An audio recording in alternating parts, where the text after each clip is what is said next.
السلام علیکم ناظرین، جیسے کہ ہم نے پچھلے ویڈیو میں آپ لوگوں کے ساتھ کچھ گفتگو کی تھی، جس میں ہم نے یہ جان لیا کہ نورانی قاعدہ کتنا ضروری ہے انسان کے لیے۔ جب تک کوئی انسان نورانی قاعدہ نہیں پڑھ سکتا ہے تب تک تجوید کے ساتھ قرآن نہیں پڑھ سکے گا۔ تو وقت کو بچاتے ہوئے ہم شروع کرتے ہیں آج کا سبق نمبر 1۔ جیسے کہ انگلش بکوں میں کچھ بھی ہوتا ہے تو اوپر دیا گیا ہوتا ہے ٹائٹل، جیسے لیسن نمبر 1، ویسے ہی تختی نمبر 1 یہاں پہ جو قاعدے میں دیتے ہیں اوپر ٹاپک وہ یہ ہوتا ہے۔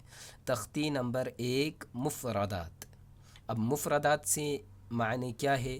مفردات کہتے ہیں جیسے ایک ہی فرد کو مفرد کہتے ہیں، مفرد یعنی کہ ایک، الگ، اکیلا۔ ویسے ہی مفردات اب یہ جمع میں آیا ہے، مفردات الگ الگ حرفوں کو مفردات کہتے ہیں۔ ٹھیک ہے، مفردات کا کنسپٹ آپ لوگوں کو سمجھ آیا ہوگا۔ تو چلو آگے بڑھتے ہیں۔ حروف تہجی۔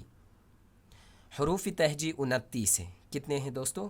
29 ہے۔ تو 29 دیکھتے ہیں کون کون سی ہے، اور ساتھ میں ہی اس کی مشق بھی کریں گے انشاءاللہ۔ مشق کرتے رہیں گے اور دن بدن کچھ نہ کچھ حاصل کرتے رہیں گے۔ تو چلو شروع کرتے ہیں۔ بسم اللہ الرحمن الرحیم۔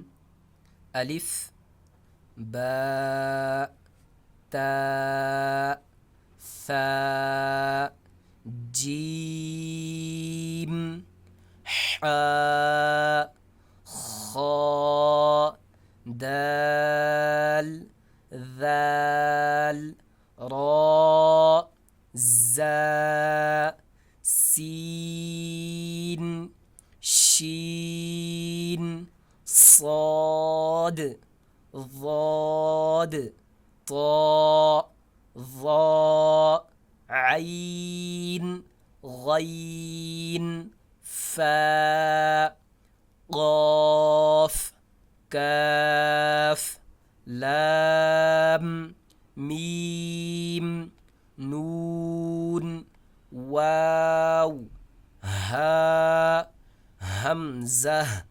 یا۔ تو دوستو انشاءاللہ نیکسٹ ویڈیو میں ہم سیکھیں گے کون سا حرف کہاں سے ادا ہوتا ہے اور مخرج کیا ہوں گے۔ تو چینل کو سبسکرائب کرنا اور ہمارے ساتھ بنے رہنا، انشاءاللہ بہت آگے جائیں گے۔